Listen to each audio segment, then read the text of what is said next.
नमस्कार, मैं हूं आपके साथ शिप्रा झा और आप देख रहे हैं न्यूज 18 बिहार झारखंड का डिजिटल प्लेटफॉर्म। बिहार के मोकामा में जनसुराज कार्यकर्ता और पूर्व प्रत्याशी दुलार चंद यादव की गोली मारकर हत्या के मामले ने राजनीतिक माहौल को गरमा दिया है। अब उनके पोते नीरज कुमार ने एक खास बातचीत में बड़ा बयान देते हुए दावा किया कि उन्होंने अपनी आंखों से देखा कि गोली अनंत सिंह ने ही चलाई थी।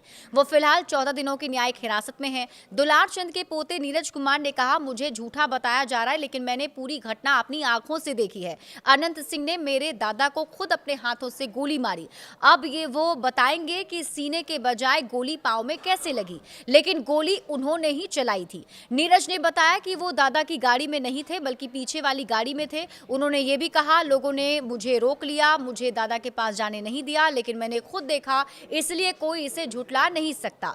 नीरज ने पुलिस पर भी गंभीर आरोप लगाते हुए कहा कि पुलिस और प्रशासन अनंत सिंह को बचाने में जुटे हैं। मेरे दादा को 15 दिन पहले धमकी भी दी गई थी। खुद अनंत सिंह ने फोन कर कहा था कि अगर चुनाव प्रचार से नहीं हटे तो जान से मार देंगे। नीरज ने कहा कि बयान में किसी तरह का विरोधाभास सिर्फ इसलिए दिखा क्योंकि ये उस वक्त बेहद नर्वस थे। उन्होंने कहा कि अनंत सिंह के 2-3 साथियों ने हमारे काफिले को रोका और दादा को गाड़ी से खींचकर बाहर निकाला। प्रशासन को बताना चाहिए कि गोली किसने चलाई और पोस्टमार्टम में जो भी रिपोर्ट हो, लेकिन सच यही है कि गोली मारी गई थी। उन्होंने ये भी कहा कि अब ये चुनाव प्रचार से पूरी तरह दूर हैं, लेकिन अपने दादा के लिए न्याय की लड़ाई लड़ेंगे। जब तक अनंत सिंह को फांसी नहीं होती है वो चैन से नहीं बैठेंगे। इधर बिहार पुलिस ने इस मामले में कार्रवाई करते हुए जेडीयू उम्मीदवार अनंत सिंह समेत 80 लोगों को गिरफ्तार किया है। अनंत सिंह और उनके सहयोगी मणिकांत ठाकुर और रंजीत राम को रविवार देर रात हिरासत में लिया गया। सभी को 14 दिन की न्यायिक हिरासत में भेज दिया गया है।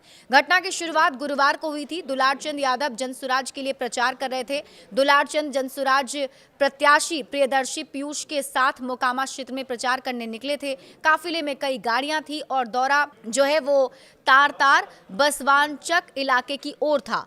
दोपहर करीब 12:30 बजे दूसरे गुट से आमना सामना हुआ। काफिला गांव के बीच पहुंचा तो कथित तौर पर अनंत सिंह के समर्थकों से झड़प हो गई। पहले नारेबाजी, फिर बहस और स्थिति बिगड़ गई। फिर लगभग 1 बजे हिंसा हुई। शुरुआत लाठी डंडे चले, पत्थरबाजी हुई। गवाहों के अनुसार दुलार चंद को पहले गोली लगी और फिर उन पर हमला हुआ है और 1:10 से लेकर 1:15 तक गाड़ी से कुचल दिया गया और जमीन पर गिरने के बाद एक वाहन ने उन्हें कुचला है। ये जानकारी वहां पर मौजूद लोगों ने दिया था। पोस्टमार्टम रिपोर्ट में पुष्टि हुई है कि मौत पसलियों के टूटने और फेफड़े फटने से हुई है, जबकि टखने में गोली का निशान भी मिला है।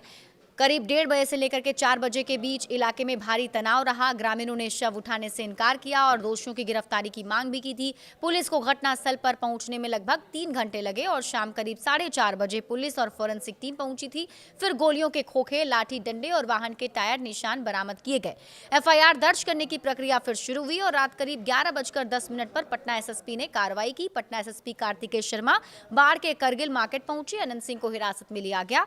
रात 1 से 2 बजे के बीच गिरफ्तारी की पुष्टि भी की गई। अनंत सिंह को पटना लाया गया। उनके साथ 2 सहयोगी भी गिरफ्तार हुए हैं। कुल 80 लोगों को गिरफ्तार करके पूछताछ किया जा रहा है। रात करीब फिर 1:30 बजे प्रेस कॉन्फ्रेंस की गई। एसएसपी ने बताया कि घटना के समय अनंत सिंह वहां मौजूद थे। हालांकि इस पूरे मामले में अब प्रक्रिया जारी है और जांच पड़ताल भी जारी है। देखना होगा कि आगे इसको लेकर क्या अपडेट सामने आता है। बड़े अपडेट के लिए आप जुड़े रहिए न्यूज 18 बिहार झारखंड के साथ।